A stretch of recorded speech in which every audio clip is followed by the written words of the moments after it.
If you're good enough, go out and get it, no more about it. But not so much control in the centre of the field from Kilkenny as Richie Bennett sends it high and over the bar. Your mother sends you down to the shop for a pound's worth of goods and she gives you 50 pence. You can't get the pound's worth of goods, can you? Just about kept in. Oh, well done, Shawnee Buckley.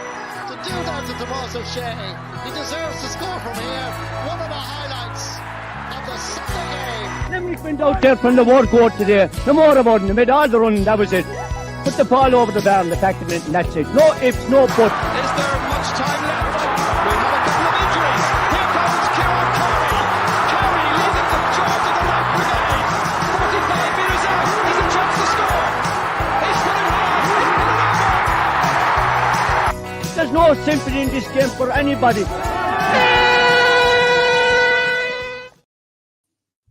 Hello, and you're very welcome to Treaty Talk. We are here to talk about six. Limerick hurlers have made history, the first county to win the Munster Senior Hurling Championship 6 times in a row, and what a way to do it, with a third final victory in a row over our dear neighbours from Clare. Matt O'Callaghan of the Weekly Observer and Vale Star is here to look through that, and we'll be getting to the football, ladies football, camogie and other bits and pieces from Gaelic games around Limerick in this past week, and plenty to look ahead to in the weekend coming. Matt, we have to start with that slice. I'm calling it a slice. It's more of a chunk of history for the Limerick hurlers. What a momentous win! What an occasion! What a team! Tom, sure. Look, you really would have to pinch yourself, and is it really? Has it really sank in yet? I'm not so sure it has, because it's not so very long ago when we were failing to win a round of the Munster Championship. And here we come now, and you'll remember the celebrations, Tom, back in 2013 when we had won it for the first time after 17 years, I think, wasn't it? Yeah, 96 to 13, yeah. Yeah, and here we are now celebrating 6 in a row, which it just simply, for guys like me that has been around this game for so long, it's unimaginable. And you would be desperate happy to get one, and by God, if you got 2 like we did in 80 and 81, you were over the moon. But to think that we've got 6, actually, it challenges comprehension, like that it could be happening. But Tom, we are looking at a very, very, very special group of players.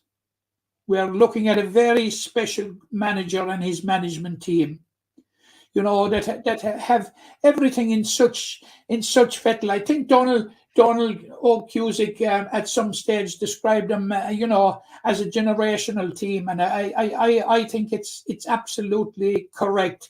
Now, there was an awful lot of people feeling very down after the defeat with Cork, and that is something that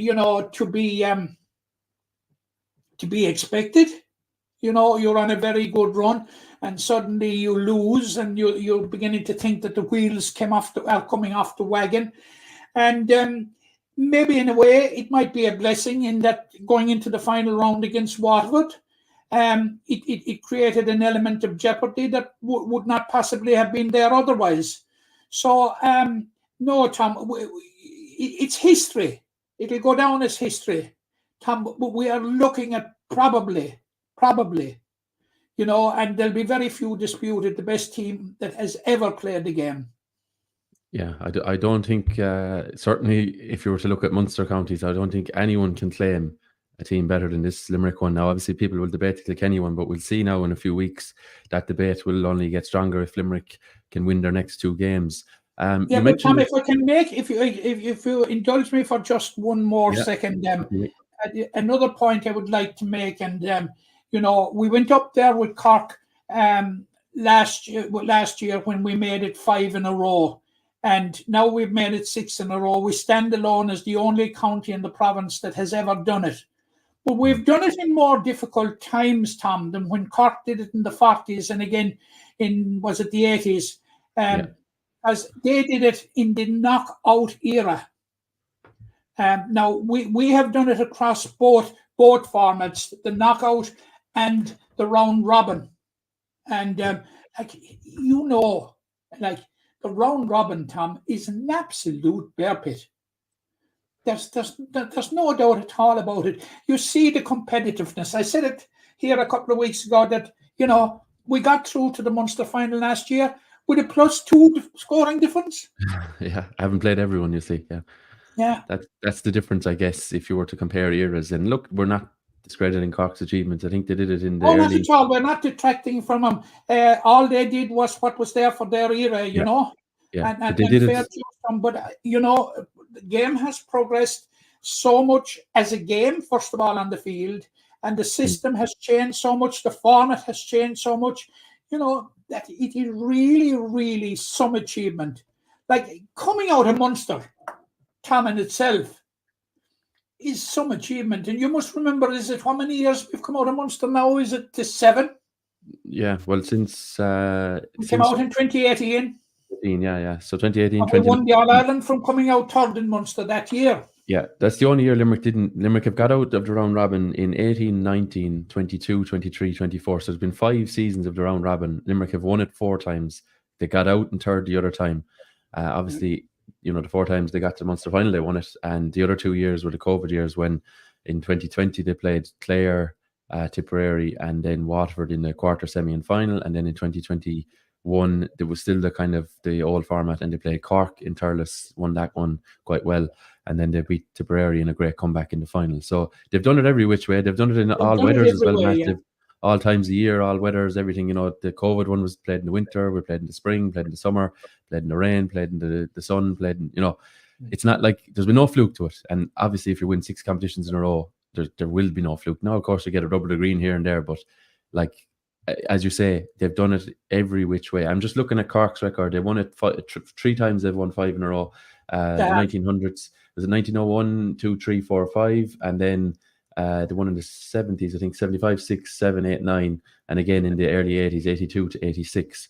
So in fairness to Cork, that's some achievement. But as you say, things are a lot different, especially from the early 1900s. But things are a lot different now, and Limerick. Like the situation now, Tom, is that you have to win. You have to come out on top after 5 games to win the Munster Championship now.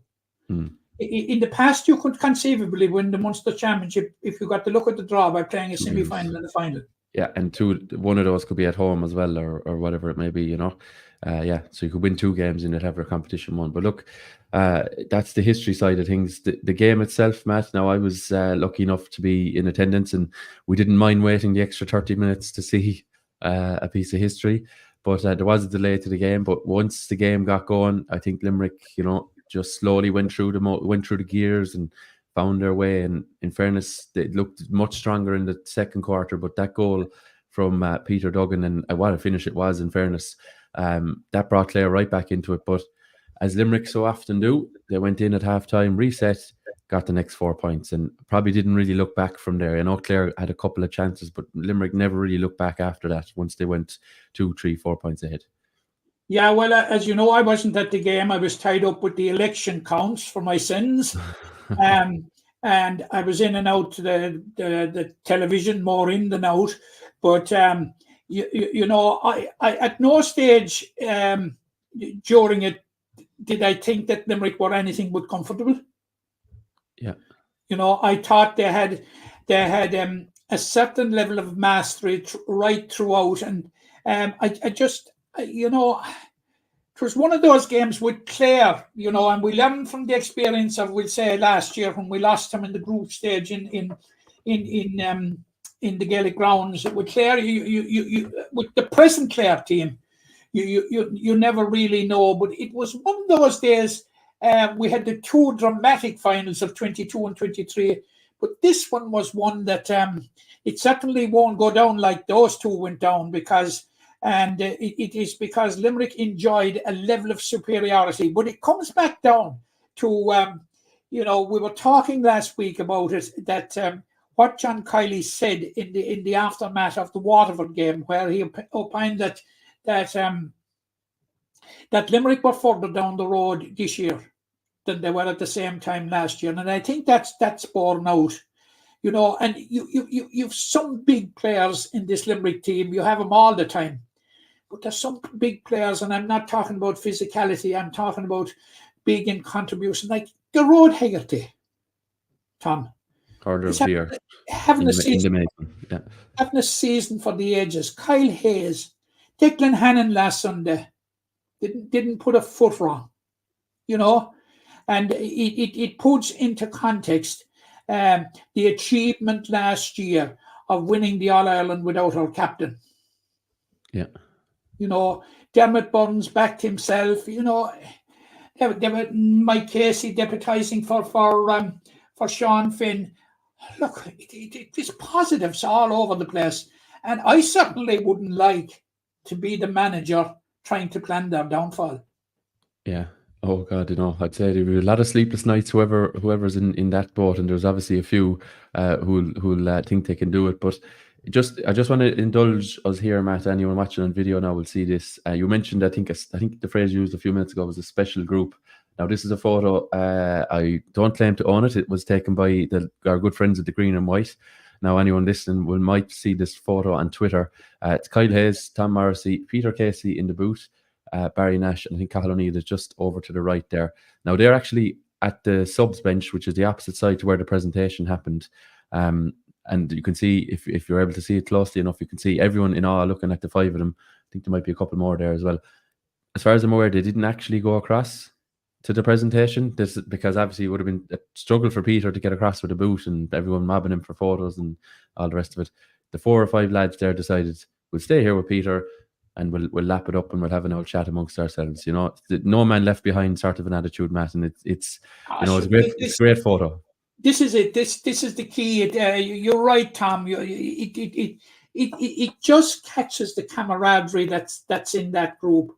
That special camaraderie that is virtually that is difficult to create in a group, and certainly extremely difficult, if not virtually impossible, to maintain it. But this comes down to the management of John Kiley and his management team as to how they have bonded this group together. And you can see that bond out in the field every time they go out in the field. And I think that is a microcosm, of the bond that is between the group off the field. So, and if you look back to 2018, Tom, there is so little change in the squad, if you like, for a team that has been at the top for 7 years. There has change has been pretty minimal enough, and the change that has been is making way. The first team of 2018, the starting team of 2018, is virtually all still intact. Yeah, I think they're all still there, aren't they? They're all still on the panel. I know Richie English, Graham Mull. Yeah, they're dropped into the subs bench more often than not. But you're right. Yeah, the guys who've got in have maybe been David Reedy and Cathal O'Neill into the 15, but other than that, it's virtually unchanged. But what, in fairness, Matt, Tom, just you mentioned him there, and I absolutely delighted and thrilled to see Richie English back. Yeah, I met him a couple of months ago, and he did say to me that he was hoping to catch up with the concluding stages of the Munster Championship, and I'm absolutely delighted for Richie that he made it. Yeah, he was on standby for the Waterford game, so he was obviously fit enough to be nearly there, if you know what I mean. And then he obviously was included last Sunday. So yeah, it's good to see Richie back. Obviously, Darragh Donovan also back on the bench, as we mentioned last week. We were speculating, I think, last week before we had the team news, but great to see. And of course, Tom, the month of the break now will be absolutely fantastic. It'll give Richie another month, Sean Finn another opportunity to make it, Darragh Donovan, surely, and Seamus Flanagan. Yeah, absolutely. Yeah. So, if you have everybody on board, John Kiley will have a mighty headache in picking his team, but he has coped with those headaches in the past. Yeah, he has. And the only one, if those injuries, I don't think any of them are long term. Obviously, some of the lads are even back to fitness. If those injuries do clear up to Sean Finn and Seamus Flanagan, Limerick will only be missing Peter Casey, barring obviously another hiccup or two along the way, but potentially only missing Peter Casey going into an All-Ireland semi-final. That would be some state of health to be in. It would be a state of health, but when you're talking about some man, I don't know about only, because what a performer, and what a performance he was putting on when his games were cut short for the two most recent injuries in Croke Park, and most recently in the game against Tipperary. Will we ever forget his second half in Croke Park last year? Peter Casey is a special player. Peter the Great. Yeah, that's it. Well, there was one man filling his boots. We'll come to him in a second. I just want to just play a bit of audio, a bit of video from the other day. It was Aaron Gillan who caught up with Sporting Limerick after the game. 3 over Clare. Aaron, 6 in a row. You must be absolutely thrilled. A piece of history now in the back pocket. Congratulations. Yeah, sounding it, Tom. First of all, 6 in a row, gee, sounds mad. Absolutely crazy, but no, look, I suppose the thing that we're most impressed with is how we performed today. I think it was probably our best performance all year. Obviously winning the final is a bonus, but just to kind of hit our targets and hit our KPIs, that's probably the most pleasing thing today, and we'll drive on now again another couple of weeks. Yeah, you conceded a goal last puck and a half. That meant you were level, but you got the next 3 points after half time, so you managed to reset, and that goal didn't shake you maybe as it might have in previous years. It didn't shake us, no, but I suppose, as you said, kind of on the road a long time at this stage. We know each other absolutely inside out, so no one is panicking, everyone is still focused. Yeah, so that was Aaron Gillan. I just spoke to him after the game for a couple of minutes. The full video is available on Sporting Limerick's Facebook, Twitter and YouTube channels. So you could see there, as you said, we're on the road a long time, so there's that certainty, Matt, in what they're doing. They know what they're about. There's no, there's no panic when they concede a goal. The last puck of the half, they'd been 4 points ahead only 60 seconds earlier. Clare got a point, then Clare get a goal, and the Clare faithful lifted their team off the pitch, carried them into the dressing room, but no panic from John Kiley and co. Yeah, but Aaron Gillan there is just symptomatic of the attitude that's in the group, and I saw the full interview, Tom, and he made reference, and we haven't referenced him yet, to Shane O'Brien. And I'm not in the least bit surprised with this now. No, I don't think we are, and that's not us being all knowing or anything like that. But we've been watching this guy for at least 3-4 years now, between Harty Cup, third levels, Kilmallock. The game. I did commentary on the game with Leo O'Connor in Doon. I think was it 2022, not long after the All Ireland was over. He was marking Mike Casey on, I think, was effectively his senior championship debut with Kilmallock, and he gave Mike Casey the absolute runaround. Like Mike Casey we're talking about here, and he was only 18, I suppose, at the time. When I saw that day, I said, well, this fella is more than a bit special. And we're starting to see it now in the senior team in the championship, because his first start Sunday, he set up at 1 point, 1-2 frees that were scored, and he got 2 points of his own. Could you ask for too much more? No. Special,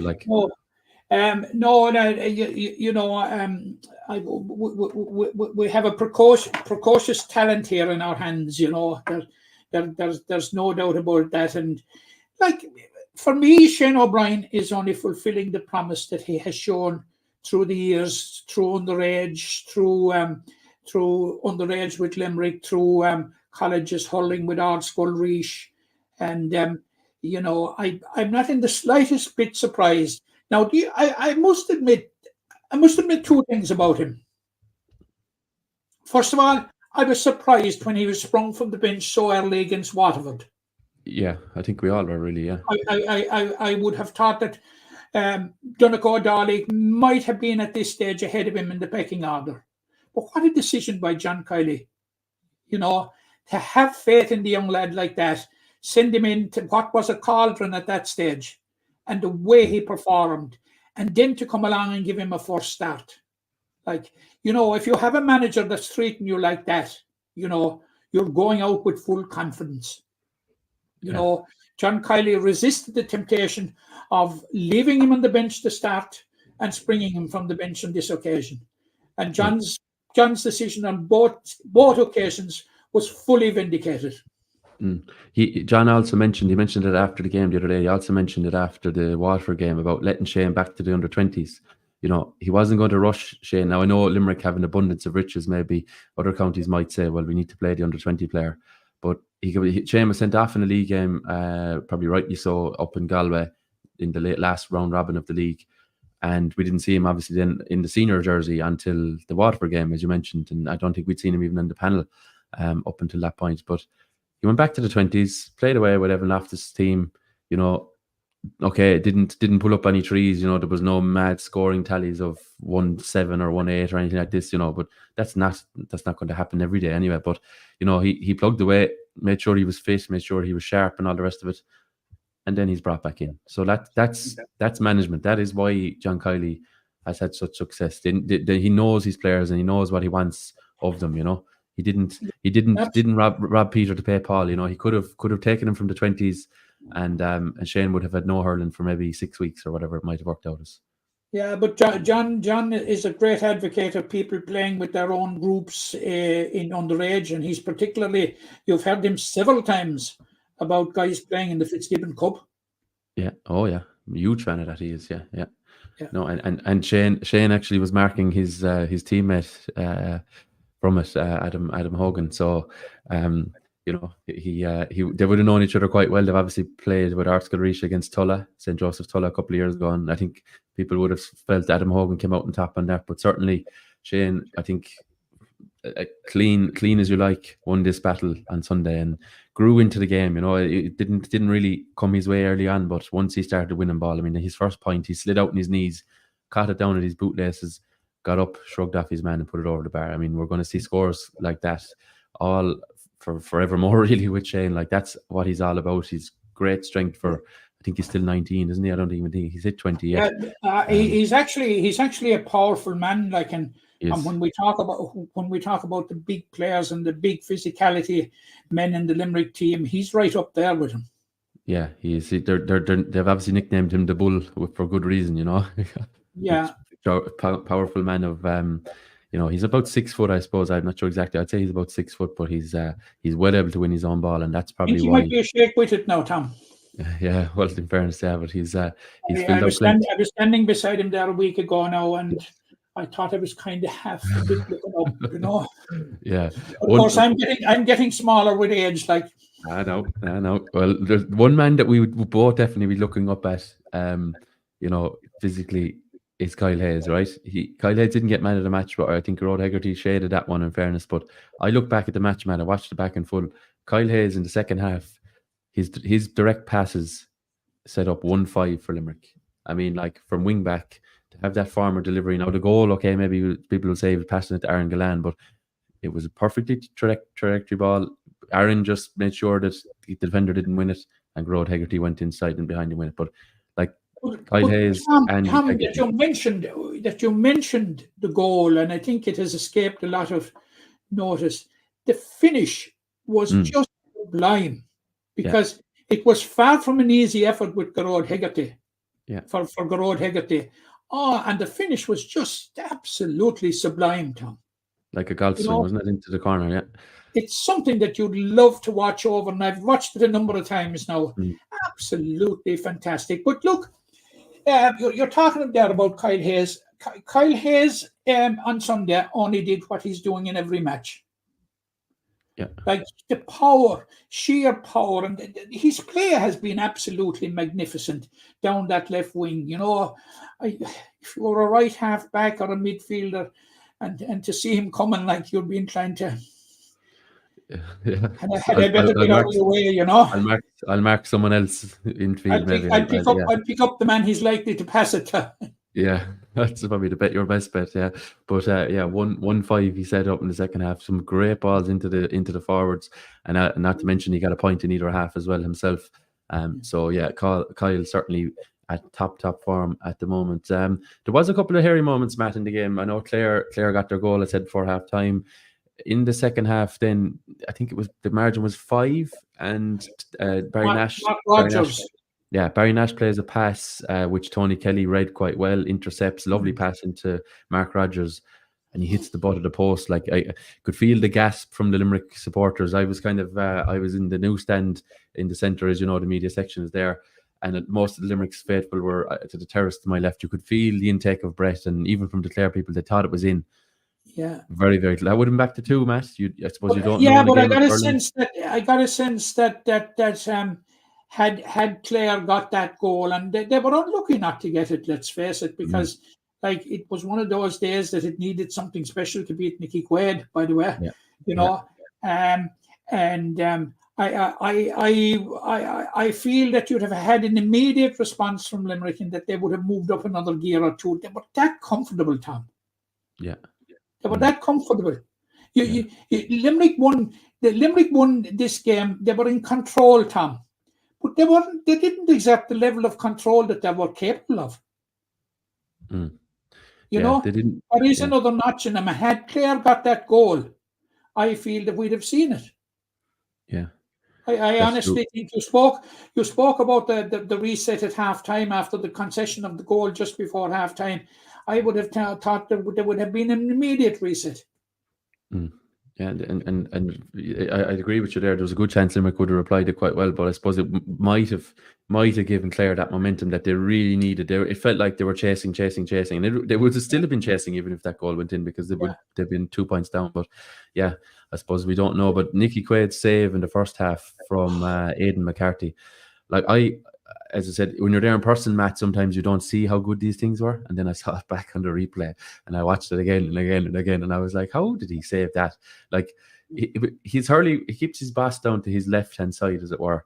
And now I suppose John Keogh would be the better man now, the knows placed to describe this. But like, from the goalkeepers union. But he waited and he waited. He didn't guess that the ball was going to come across his body like so many keepers do. And he didn't just kind of throw his body at it. He waited and he waited.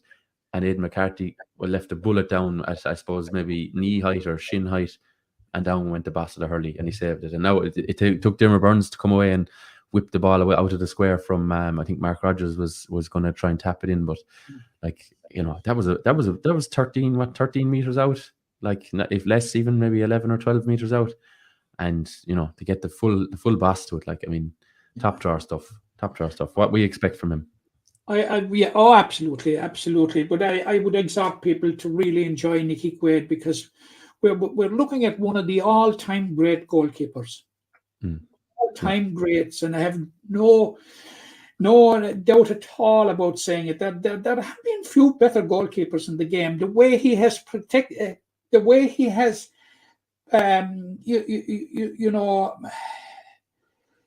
his shot stopping is second to none. And of course, his puck out is legendary, and he's used to the ball when he gets a ball that'll drop short and picking out men and everything. You know, you're talking about the complete goalkeeper. You're talking about somebody that has brought goalkeeping to a new level. And this is one of the reasons, Tom, that I am so angry and very angry when it comes to All Stars. Yeah, he has two, I think, isn't it? He has two. Yeah, it's probably too little, you know. It's probably four too little. Yeah. Well, I was just being pragmatic, but he probably should have at least double what he has. Yeah. But I'd say the way that the chit chat is going on at the moment, I'd say he's a shoe-in for it this year. But look, we'll wait and see on that one. It is, I suppose, a long way off later in the year. But just as well, a very small thing I noticed in the game, there was a clear about Nicky Quaid. It was a clear shot that, I don't know if it was a shot or delivery. I think it was John Conlon kind of sliced one up in the air after about 25 minutes. Any other goalkeeper, I think, in the game, or most other goalkeepers, would have let it go wide. It wasn't under any pressure or anything, but he kept the ball in play, played the ball basically across his square into Declan Hannon's hand, out to Kyle Hayes, and Limerick, I think, worked either a shot or a score out of it. Like, just, you know, he knows what he's about, knows the game. No, you know, it's simple things. Sometimes it kind of go a little bit unnoticed, but I kind of noted at the time. I said to John Keogh, who was beside me, "Oh, he'll leave that go wide," and John said, "No, he won't," and he kept it in, and bang, bang, bang, up to Limerick or up the pitch. Instead of out for a puck out, slowing it down, letting Clare reset. Like, these are the little things that all add up to you know, making Limerick the superior team to the team on the day. But Tom, if we could reflect just on Clare for a minute and briefly, three final losses in a row now. Yeah, I'm just putting myself in that position where at Limerick, you know, yes, or for that matter, any team at any level, to lose 3. Oh, it's just absolutely morale destroying. Don't mention Glenroe now again, Matt. Of back in no, Tom. I'm avoiding it because you mentioned it. But I have first-hand experience of it in that regard. Now that you mentioned it as chairman of the club at the time, Yes. and like how do you pick it up and say we will go again? And like Tony Kelly was sprung there at the last minute, and I just don't know, and I just don't know what the future holds for this present Clare team, and I just don't know what the immediate future holds for them in terms of how they will progress in the championship. Yeah, now they may regroup, but they're not going to have an easy game against the winners of Wexford and Laois. Yeah, and then their route is they're going to meet Kilkenny once again in the semi-final. I think Wexford Matt will really test Clare, because Wexford, Clare's full back line for me isn't firing on all cylinders. I think Wexford have a very formidable full forward line. They can put Leach in there as well. O'Connor, MacDonald, they will really test out that Clare team. And I think Wexford, maybe having had a bit of a breather after Leinster reset, they'll play Laois. I do think they'll beat Laois this weekend. Very hard for Laois to pick themselves up. So, Wexford I really agree test with you that about the Clare full back line. I think they have two, we'll say Adam Hogan and Conor Cleary, who would be regulars, but they seem seem indecisive about left corner back, where they've tried Rory Hayes and I think there's a certain element of vulnerability there this year, more vulnerability in that area. Now, it was there last year as well in the Munster final, because Conor Cleary was missing. Yeah. And they brought in Keane Noel. But in general, the Clare full back line has been decent enough, but there seems to be an element of vulnerability there this year. And maybe it's the chopping and changing. I don't know. Rory Hayes was he named for the Tipperary game, and Conor Lean has been named for the Munster final. You don't see John Kiley doing that kind of thing. No, that was the thing. That was the talk all week. Would the teams line up as it is? And I was actually on Clare FM. They had me on. And that was the first thing I was asked by Tommy Guilfoyle. Will Limerick line up as is? And I said, bar position switches, it'll be 1 to 15. And I could say that with certainty.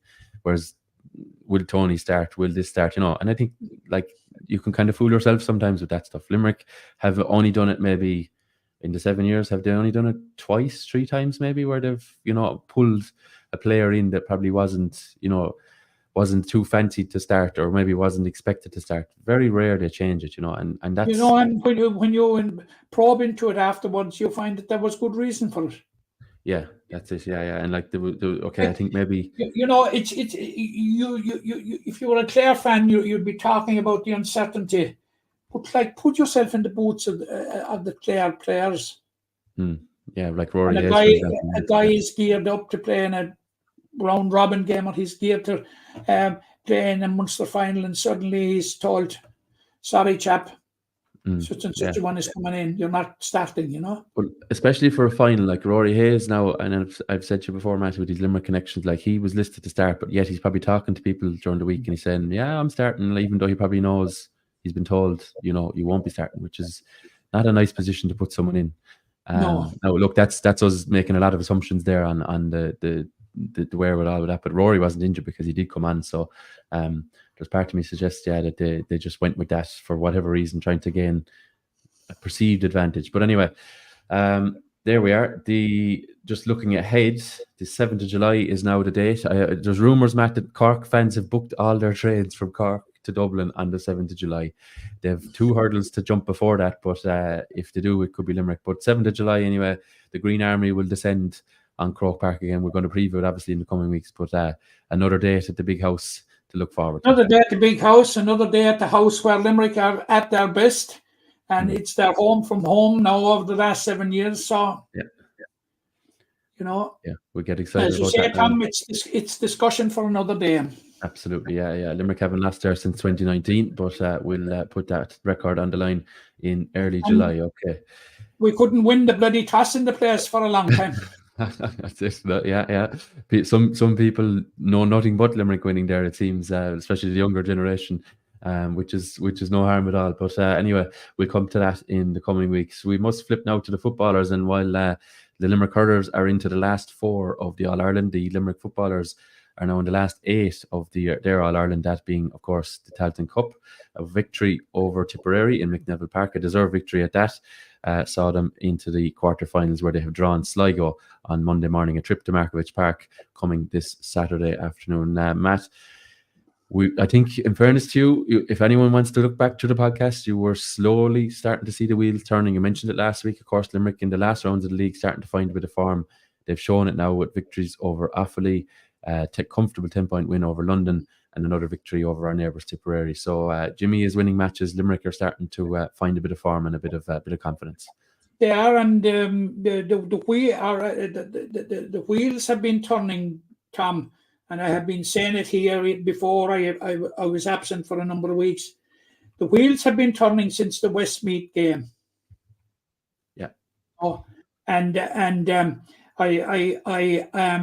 more you look back on it, Tom, the more unlucky Limerick were to be relegated. Now, you'd say, is he talking through his hat? He's not talking through his hat, because, like, if you take the last 2 games, and I've said it here last week or else the week before, the last 2 games we lost both of them away to Offaly and Wicklow by a point. If we could have flipped the 2 of those, and we're talking about very fine and small margins, we'd have stayed up. Yeah. Now, we gave a creditable performance, particularly in the first half, against Cork in the Munster Football Championship. And like, Jimmy Lee hasn't enjoyed great luck when it comes to the draws for competitions. To be drawn away to Cork in the first round of the Munster Football Championship is one. And then in the Tailteann Cup, to be drawn away to Down, the competition favourites, in the first round. Yeah, the top-ranked team, as it were, yeah. And you'll be inclined to say, he'd be inclined to say, and entitled to say to himself, hi, am I an unlucky general? But they've dug in, and they've got 3 well-deserved victories in mind, Tom. And they have got 3 comfortable victories. Am I right in thinking that they've got the 3 of them? Did they win all 3 by 8 points? They beat London by 10, so I think it was 8. London by 10, there you are. 8, 10 and 8. Yeah. So that's comprehensive by any standards. Now they're facing a team that are on the up now. Sligo, yeah. They played Sligo in the 3rd round of the league in McNeville Park. And I was only looking at it this week in the last couple of days. And like the narrative, I wasn't at the game, but the narrative at the time was that Sligo were all over them. Right. Well, if they were all over them, they only won by 5 points. 112 to 10 points. And of course, Limerick will have very happy memories of the last trip to Markovich Park. Yes, when no one was there. 2020, wasn't Nobody was there due to Mr. COVID.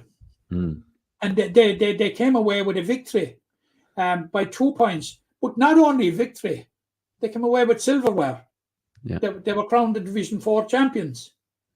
Yeah, so that's a nice memory to have heading up the. It is, and a lot of the lads like Ian Corbett and those, Killian Fahy and co, Sean O'Dea, they were all around at that time. So they will not be phased now.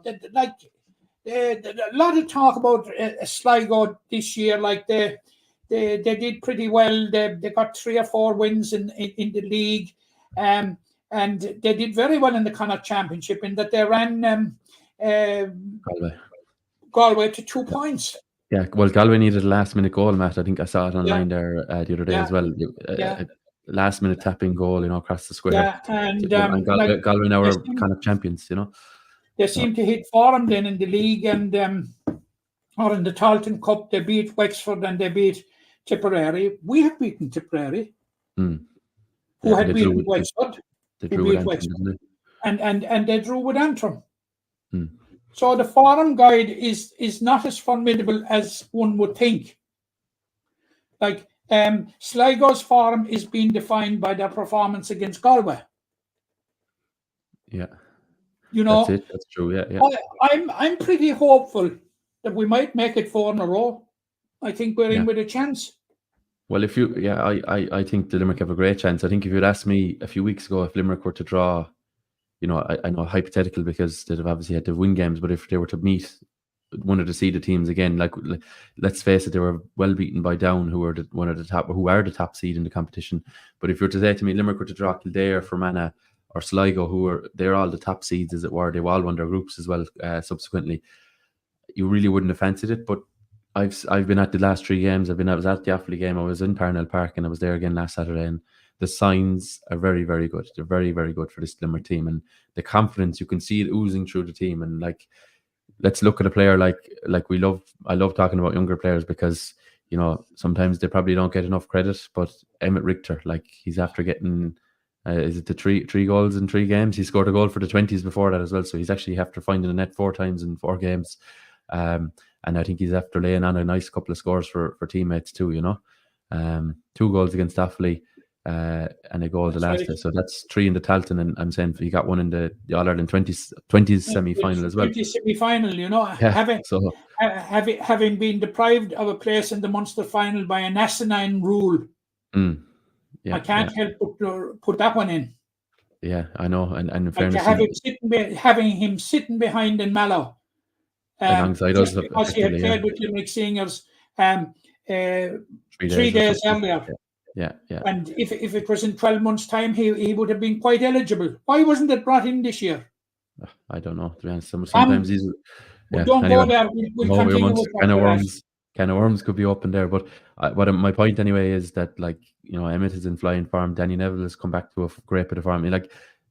Danny Neville what age is Danny now? Danny's about 29, 30. He's 30 anyway, but him of a 5 or 6 years ago for the Limerick goal the other day, he would have probably went for it himself and he probably would have got it, but he went with the much safer play of giving another 2 yards to his left to Emmett Richter, who effectively had, an open goal.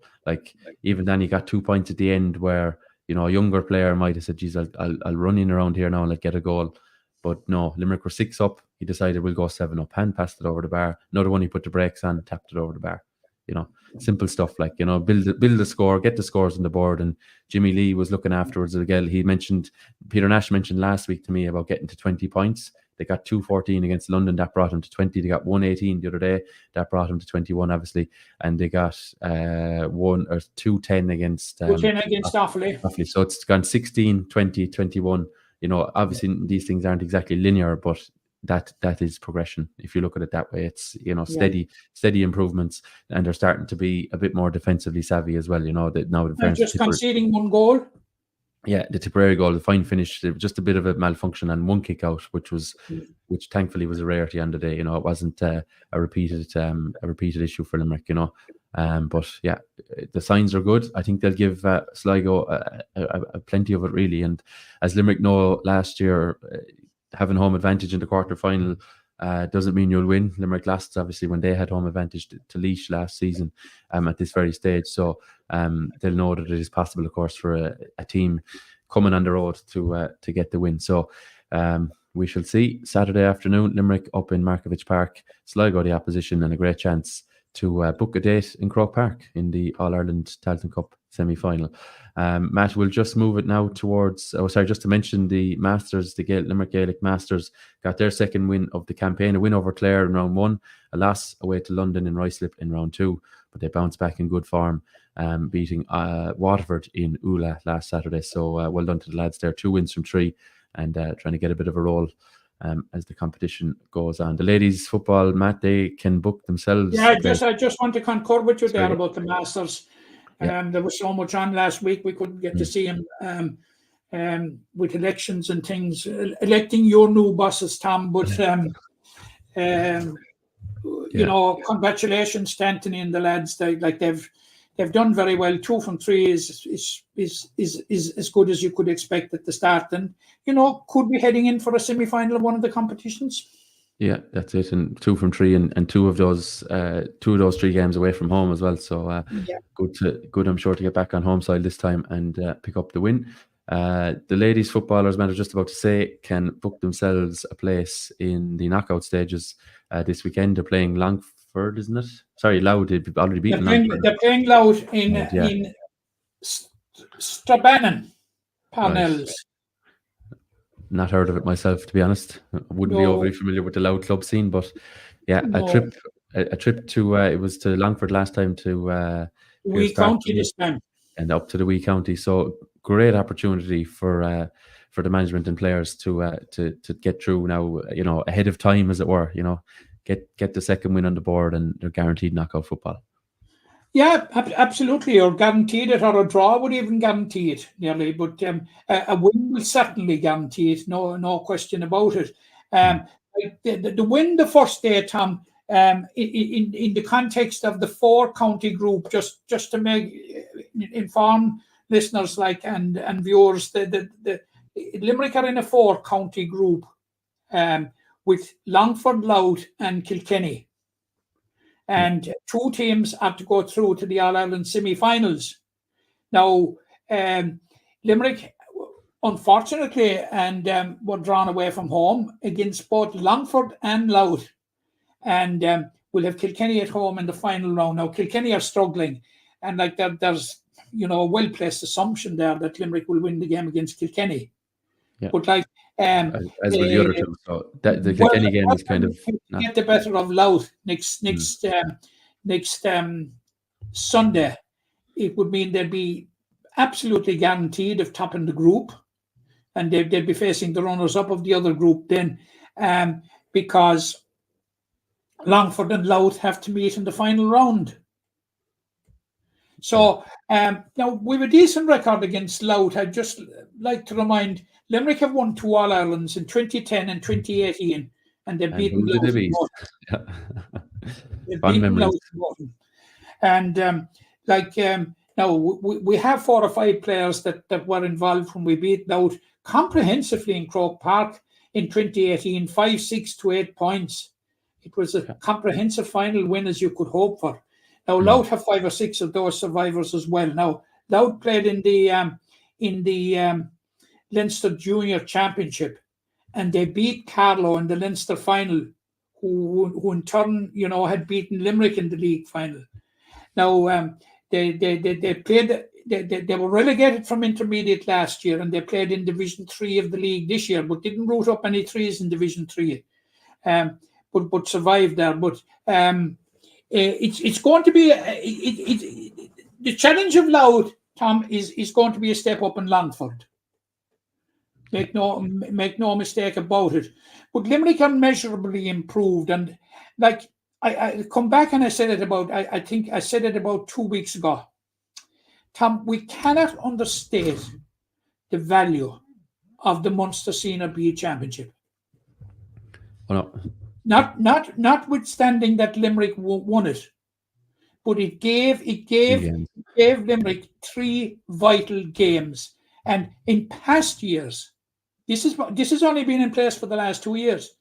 In past years, you played the league, you twiddle your thumbs, your fingers until such time as the championship started a couple of months ago, later.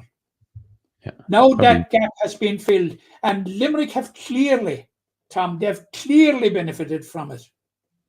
Because I saw Limerick in the league final against Carlow. They were unlucky. But I also saw them in the Munster final, Senior B final against Cork. And I thought they were a much improved side. You know, in the meantime, they had played Kerry in the Munster B Championship, and they had played Cork with basically a second team, with maybe 3 or 4 regulars, and had only lost by a point. And there was no doubt in my mind that day in Mallow, Limerick showed measurable improvement on the Carlow game. And it is quite obviously, from what I've read and what I've heard from people, that they showed further improvement in the game against Langford. Because if you remember in the league, Limerick drew with Langford in UL, and were lucky to do it. But they had a comprehensive victory this time, 112 to 8 points. If you win a first-round championship away from home by 7 points, Tom, that is comprehensive. Yeah, basically double scores. I think Limerick are in a better space. Louth will be favourites, and that's probably as it should be because of form to date. Yeah. But I'm expecting that Limerick I will not be surprised if Limerick win it.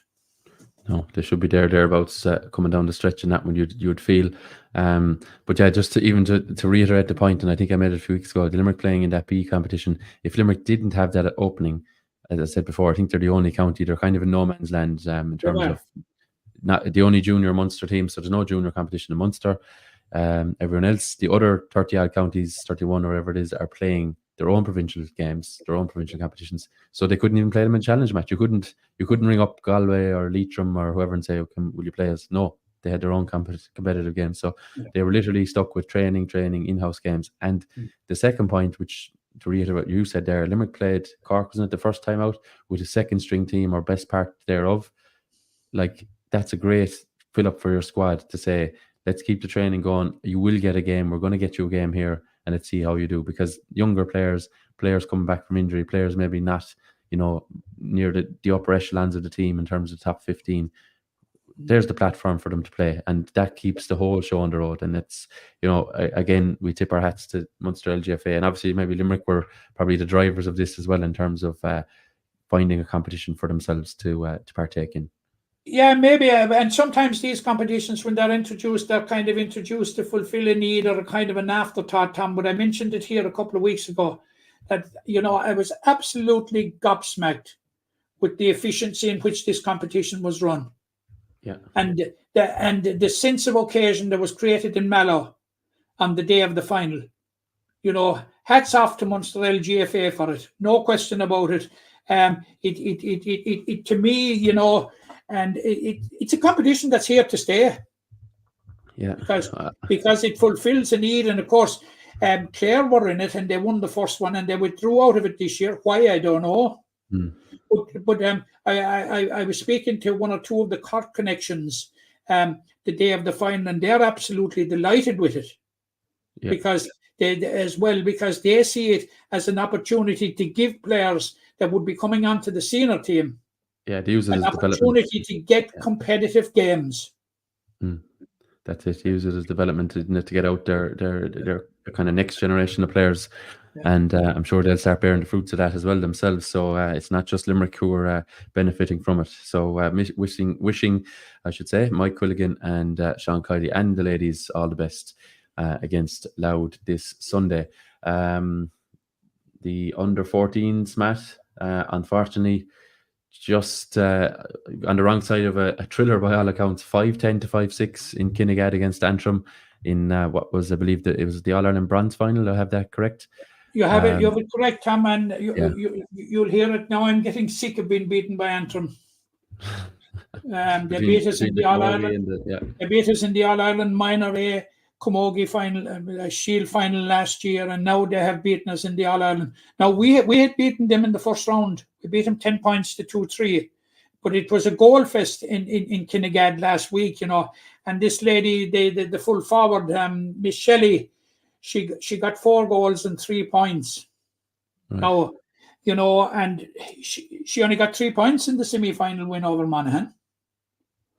But she got 4 goals in this one. But, full credit to the lads. Like, they beat Antrim, they beat Wicklow, they beat Fermanagh, they beat Wexford, they beat Westmeath. And just came up short. Like, if you score 5-6 in a final at under 14 level in ladies football, you will win 99 times out of 100. Yeah. So, fair credit to John Doyle and his management team. Like, they did a great job with him, and certainly the girls. It feeds into a future for Limerick ladies football. These girls got real good competitive games. Yeah, like they got 6 championship games. Like, they can do nothing but benefit from it, Tom.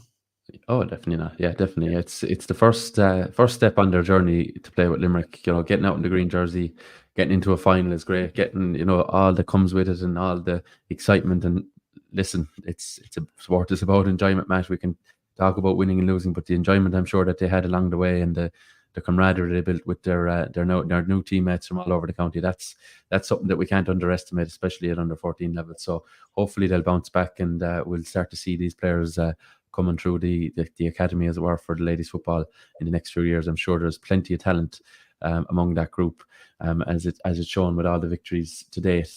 We look now finally at Camogie.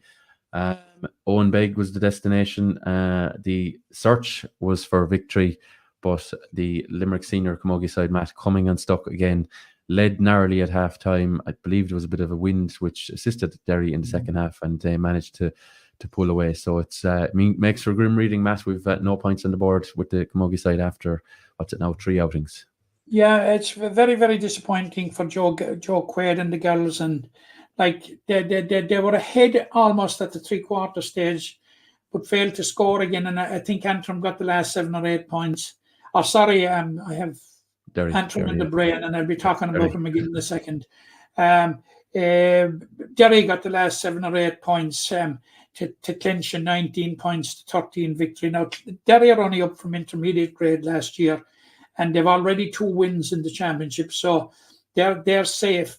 And the situation this year is that the team that finishes bottom, I think, goes down to intermediate next year. There is no playoff. There's supposed to be a restructuring of the competition, but I still don't know what they're going to do with 10 senior teams. Yeah, so there's going to be another restructure of the Camogie Championship. Like another restructure, Are they going to go back to 3 groups? Are they going to go? We're lucky. Probably we're only getting 1 a year. That we're not getting 2 some years, But the situation for Limerick is not totally lost yet, Tom. And 2 games left. I'm forever an optimist. Now, we face a very tough game on Saturday week against Tipperary at home. Our remaining 2 games are at home against Tipperary, which brings me to the final game and the famous Antrim. The Saffrons are back, yeah. We will be playing Antrim in the final game at home. And if we win that, we possibly will survive. Because to date, we have no points after 3 games. Antrim have no points after 3 games. And Antrim have lost at home to Derry. Yeah. So it will all come down to Limerick and Derry in the final round. Or Limerick and Antrim in the final round. Yeah. The thing to note with that, I was saying before the weekend that it was a 3 kind of a mini group within the group between Derry, Limerick and Antrim, and that was me being realistic. Limerick were hoping obviously win those 2 games and see what they could do against Tipperary, but it's now a 2-horse race, I'd imagine, to avoid the drop and to avoid bottom space. So it is, Tom. There's no question about it. Like Kilkenny are not going to be drawn into it. Waterford aren't going to be drawn into it. Tipperary aren't going to be drawn into it. Derry can be drawn into it. No, all those teams are even mathematically out of the they're mathematically out of the equation. Yeah, unless there was the probably most bizarre set of results, even I think you'd see. But a bizarre set of results. For Derry, bizarre set of results won't do anything for them. No. Because the losers of Limerick and Antrim probably are going to finish on 0 points. Yeah, they can only finish on 2 anyway, max in that case, so they wouldn't be able to catch Derry or anyone else above them. Yeah, so. But Tipperary is another game. Just hope, hope. That maybe against the odds, Limerick would turn the corner. Yeah, well, I suppose I think that the Camogie, it really, really, you're talking about restructures and ongoing restructures, Tom. It definitely needs a restructure because you as you just touched on it there, they have 2. Our group, they have 2 competitions within the group. You have Tipperary, Kilkenny, and Waterford on a different level to Derry, Limerick and Antrim. Call a spade a spade. Yeah. It's a group of 3 and a group of 3, isn't it? Yeah. Yeah. And the other group I think might be quite similar as well. There's a couple of teams maybe not as far ahead of each other, but yeah, there's probably teams that are far and away stronger. Yeah, well you've Down who are cut adrift altogether, and you have Wexford and Dublin and Clare there, but you have the big 2, of course. You have Galway and Cork. Galway and Cork. Yeah, that's it. Yeah, and I know I saw Dublin give Wexford a bit of a trimming, I think, at the weekend as well. Like so. Yeah. Just I suppose the difficulty facing Limerick, it's not. It hasn't happened overnight. I think there's been a. I used it at the weekend. I was on Live 95 discussing this with Luke, and like Limerick maybe haven't taking steps forward as a senior team, and it's probably with players leaving for other sports and retirements and etc. etc. But I think it's fair to say, Matt, that the other teams, Waterford, Tipperary, Kilkenny, they have gone to another gear out of those counties. They have found. Well, Cork, Galway and Kilkenny were at another level for a number of years. For 10 or 12 years at least, 20 now they've been joined by Tipperary and Waterford. Yeah. Very much so by Tipperary, who won the league this year. Was it, I think it was 2019, Limerick played Tipperary in the All-Ireland quarter-final, or was it 2020? 2019, I think it was. And Limerick, narrowly beaten maybe 5 or 6 points in Thurles. And that's right. I was at the game, You wouldn't have said there was much between those teams, but we'll see now next Saturday how Limerick fare out. But as you said, Tipperary have gone upwards, and Limerick probably have mellowed and not found that extra infusion to at best Limerick probably have plateaued.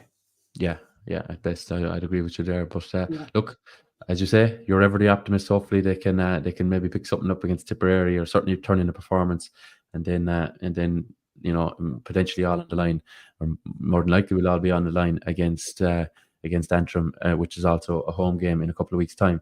It's a situation that we're well acquainted with, because our league and our championship status was on the line twice last year, both against Offaly. In the league, we just scraped home in McNeville Park, but then we went to Offaly and had a huge win in the championship. Yeah. So, you could nearly say we are the masters of last day survival.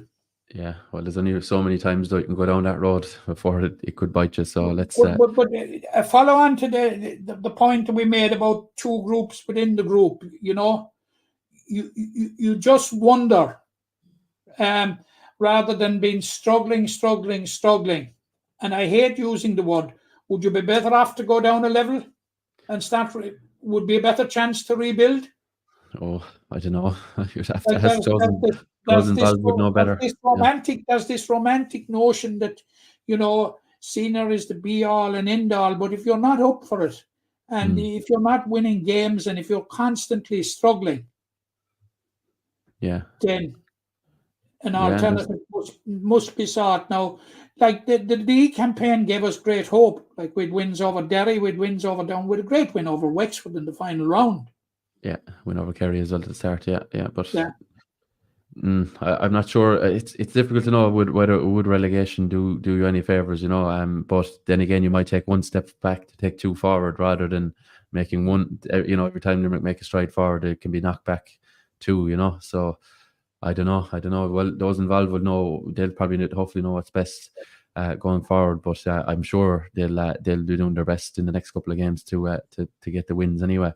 The junior team, Matt, they were idle last weekend, but they're back in action in McNeville Park this coming Saturday. They're playing Laois, so looking to bounce back from that defeat in round 2, wasn't it? So beat Mayo round 1, defeated in round 2 by Roscommon, and trying to get back on the horse against Laois, and trying to stake a claim for the knockout phase.